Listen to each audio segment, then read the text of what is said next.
प्रदेश जनहित गारंटी अधिनियम 2011, इसके बारे में हम डिस्कस करने वाले हैं। ये एक स्टेट एक्ट है। हमने पहले बात किया था दो प्रकार के अधिनियम होते हैं, सेंट्रल एक्ट और स्टेट एक्ट। ये स्टेट एक्ट है, यानी उत्तर प्रदेश राज्य विधानमंडल ने इसे बनाया था और ये उत्तर प्रदेश राज्य के लिए और उत्तर प्रदेश में लागू है। जरा पहले इसके उद्देश्य देखें, अधिनियम क्यों आया। उत्तर प्रदेश सरकार के विभिन्न विभागों द्वारा प्रदान की जा रही लोक सेवाओं को प्रदान करने के लिए समय सीमा नियत करना, कोई इनफाइनाइट टाइम पीरियड तक जो भी इसमें सेवाएं अधिसूचित होंगी वो समय पर उत्तर प्रदेश के नागरिकों को मिले, इसके लिए समय सीमा नियत करना, ये पहला उद्देश्य। जो भी सेवा देनी है वो टाइम बाउंड करना, समयबद्ध तरीके निर्धारित समय सीमा के भीतर ऐसी सेवाएं प्रदान करने के लिए समुचित रूप से सक्षम अधिकारी पदाभिहित करना। पदाभिहित का मतलब होता है डेजिग्नेट करना, किसी अधिकारी विशेष को काम सौंप देना, उसको डेजिग्नेट कर देना, अर्थात पदाभिहित कर देना और उनके उत्तरदायित्व निर्धारित करना, उनकी जवाबदेही सुनिश्चित करना कि अगर वो समय से काम नहीं करेंगे तो फिर कॉन्सिक्वेंसेस क्या होंगे, उसके परिणाम क्या होंगे, ये भी निर्धारित करना। तो अब कुछ महत्वपूर्ण परिभाषाएं देखें। तो सबसे इसमें महत्वपूर्ण अधिकारी है पदाभिहित अधिकारी, जिसे अंग्रेजी में कहते हैं डेजिग्नेटेड ऑफिसर। डेजिग्नेटेड ऑफिसर या पदाभिहित अधिकारी। आगे हम देखेंगे अधिनियम की धारा 3, उसके अधीन सेवा प्रदान करने के लिए इस रूप में अधिसूचित अधिकारी। अब कुछ सेवाएं अधिसूचित होंगी और हर सेवा के लिए एक अधिकारी को अधिकृत किया जाएगा, उनका दायित्व निर्धारित किए जाएंगे कि आप ये सेवा प्रदान करेंगे। तो किसी सेवा विशेष के लिए जिस अधिकारी को दायित्व दिया जाएगा कि आप ये सेवा प्रदान करेंगे, उस सेवा के लिए उस अधिकारी को पदाभिहित अधिकारी या डेजिग्नेटेड ऑफिसर कहा जाएगा। ठीक, अब ये माने देखेंगे। पात्र व्यक्ति या अंग्रेजी में एलिजिबल पर्सन, पात्र व्यक्ति वो होगा जो किसी सेवा विशेष के लिए पात्रता रखता होगा, उसे हम कहेंगे कि ये एलिजिबल पर्सन है। उदाहरण के लिए कोई नक्शा पास करने के लिए हमारे पास आवेदन करता है तो उसके पास लैंड होनी चाहिए और उसके लिए जो जरूरी चीज़ें हैं वो होनी चाहिए। अगर वो पूरी है तो हम कहेंगे कि ही और she is eligible person for this particular service. अब आगे है प्रथम अपील अधिकारी। प्रथम अपील अधिकारी वो होंगे जो पदाभिहित अधिकारी द्वारा प्रदान की गई सेवा या प्रदान न की गई हो और नागरिक को उससे शिकायत हो, दोनों मामलों में हो सकता है।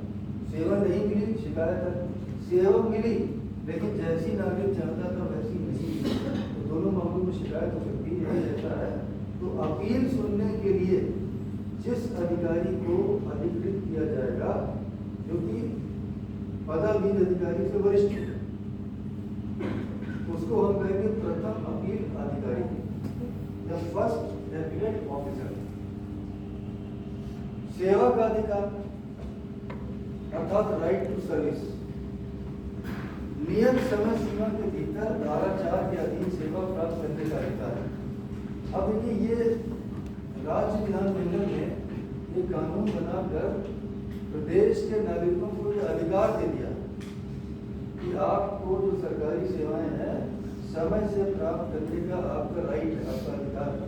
तो अगर मैं एक सरकारी सेवक के रूप में, लोक सेवक के रूप में नागरिक को समय से सेवा प्रदान करता हूँ तो कोई एहसान नहीं करता।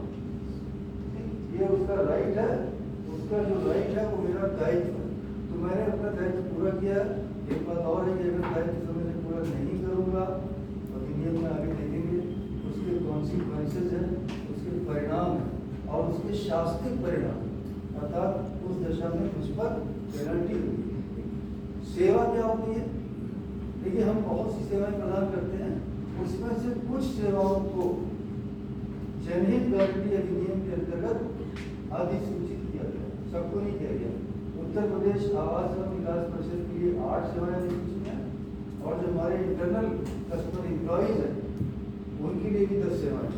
तो सभी विभागों के लिए 10 सेवाएं हैं और उसके अलावा अलग अलग नंबर्स में डिफरेंट डिपार्टमेंट की सेवाएं हैं। 10 सेवाएं तो सबके लिए होगी। उसके अतिरिक्त नागरिकों के लिए 8 सेवाएं और हमारे विभाग के लिए अधिसूचित है, तो आगे हम देखेंगे। उसी को हम इस अधिनियम के लिए सेवा करेंगे।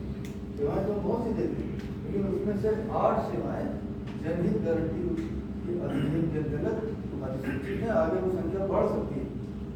द्वितीय अपीली प्राधिकारी, ये वो अधिकारी होंगे जो सेकेंड अपील सुनेंगे। अर्थात यदि कोई नागरिक पदाभियुक्त अधिकारी की सेवा से असंतुष्ट था, उसके बाद जब फर्स्ट अपील हुई उसके निस्तारण से भी असंतुष्ट था, तब वो सेकेंड अपील हो जाएगा। जो अधिकारी सेकेंड अपील सुनेंगे उनको हमने कहा सेकेंड अपीलेट अथॉरिटी या द्वितीय अपीली प्राधिकारी। देखिए, तो अब यहाँ पे आपका नामकरण कर जाना, जो प्रथम थे उनका नाम था प्रथम अपील अधिकारी, और जो द्वितीय है इनका नाम है द्वितीय अपील प्राधिकारी। इसको रखने का कारण आगे देखिए, नामकरण में भिन्नता क्यों? आरटीआई में जो होता है पहली अपील सुनता है उसका नाम होता है अपील अथॉरिटी। आरटीआई में जो फर्स्ट अपील सुनता है वो तो प्राधिकारी है, परंतु जनहित गारंटी अधिनियम में जो प्रथम अपील सुनता है उसका नाम है प्रथम अपील अधिकारी।